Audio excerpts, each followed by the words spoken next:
Bonjour à toutes et à tous, bienvenue dans ce nouveau cours d'histoire. Aujourd'hui, on va s'attaquer à un chapitre vraiment passionnant du programme de 5e. La question est simple, qu'est-ce qui se passe après la chute du gigantesque empire romain?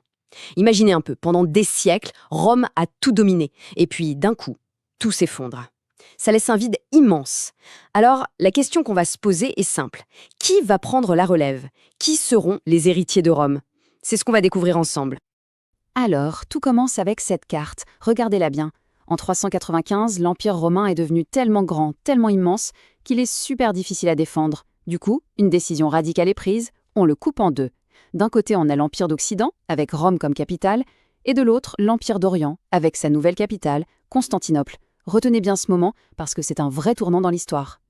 Malheureusement, cette division ne va pas suffire. L'Empire d'Occident, celui de Rome, finit par s'écrouler complètement.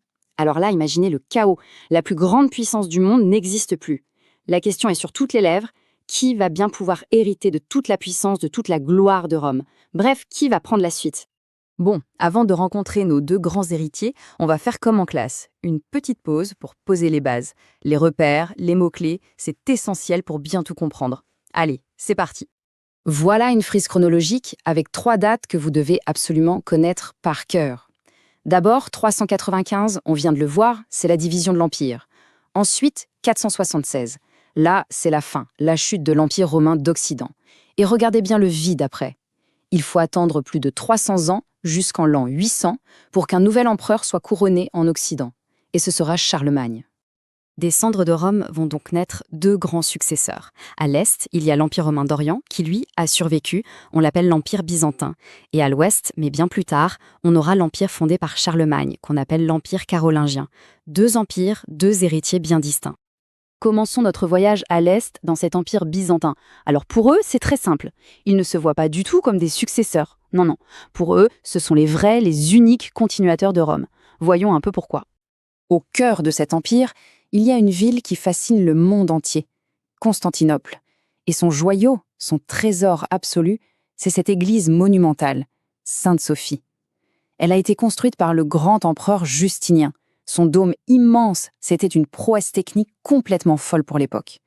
À elle seule, elle symbolise toute la puissance et la richesse de l'Empire byzantin. Et cette richesse, elle fascinait les voyageurs.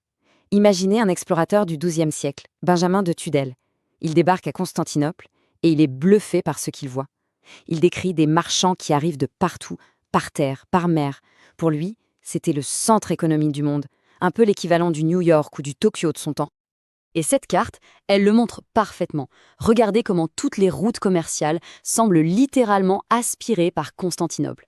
Les épices et la soie qui venaient d'Asie, l'ambre du nord de l'Europe, l'argent de l'Ouest, tout, absolument tout passait par là. C'était la plaque tournante du commerce mondial. En résumé, Constantinople était une véritable supercapitale.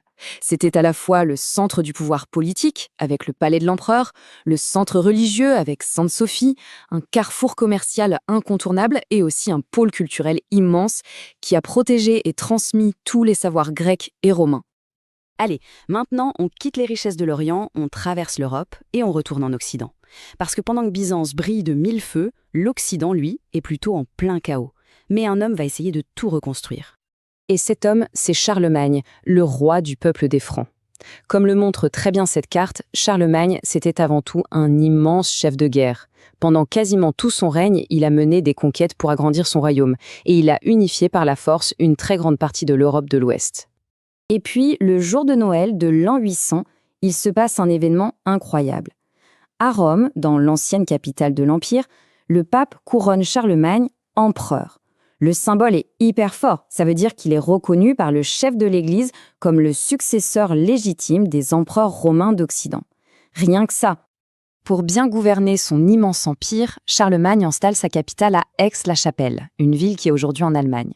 Et pour montrer sa puissance, il y fait construire un palais grandiose avec une chapelle impériale qui s'inspire directement des monuments de Rome et de Constantinople. Le message est très clair, regardez, moi aussi je suis un grand et puissant empereur. On a donc ces 2 empires, le byzantin et le carolingien. Ils ont un point commun essentiel, ils sont tous les 2 chrétiens. Mais attention, ça ne veut pas dire du tout qu'ils s'entendaient bien, loin de là. Et ça, c'est la grande question. Ils sont tous les deux chrétiens, ils croient au même Dieu. Alors comment on peut expliquer que petit à petit, une vraie rupture, une vraie fracture va s'installer entre les chrétiens de l'Est et ceux de l'Ouest? Ce petit tableau résume parfaitement les différences qui se sont accumulées avec le temps. Déjà, le chef religieux n'est pas le même. C'est le pape à Rome pour l'Occident et le patriarche à Constantinople pour l'Orient. La langue de la messe, ce n'est pas la même non plus. Le latin à l'ouest, le grec à l'est. Et même les règles pour les prêtres sont différentes. Petit à petit, ce ne sont plus juste des différences, ce sont deux mondes qui s'éloignent l'un de l'autre. Et toutes ces tensions, elles vont finir par exploser en 1054. C'est une date clé. C'est le grand schisme. Le mot schisme, ça veut dire séparation. C'est le moment où l'Église chrétienne se casse officiellement en deux. D'un côté, l'Église catholique, à l'ouest, dirigée par le pape, de l'autre, l'Église orthodoxe, à l'est. Et comme on le voit sur la carte, cette division religieuse, elle marque encore l'Europe aujourd'hui. Bon, maintenant qu'on a bien vu nos deux empires et leur séparation religieuse, il est temps de faire un petit bilan. Qu'est-ce qu'il faut absolument retenir de tout ça pour le contrôle ? Voilà l'idée la plus importante à retenir. Même si les deux empires se disent héritiers de Rome, ils ont créé des civilisations vraiment différentes. D'un côté, l'empire byzantin de Justinien, c'est un mélange d'héritage grec, romain et chrétien. De l'autre, l'empire carolingien de Charlemagne, c'est un mélange d'héritage franc, romain et chrétien. Et c'est ça qui fait leur identité unique. Ce schéma résume parfaitement toute notre leçon. On part d'un seul et même empire romain qui se divise. De cette division naissent deux mondes, deux civilisations bien distinctes, qui vont même finir par se séparer sur le plan religieux. C'est en fait la naissance de l'Europe du Moyen-Âge, une Europe qui hérite de Rome, mais qui est déjà profondément divisée. Et voilà, la diapositive à mettre en favori pour réviser avant le contrôle. La fiche de révision parfaite en quelque sorte. Mémorisez bien ces trois dates, ces deux personnages et ces trois mots-clés.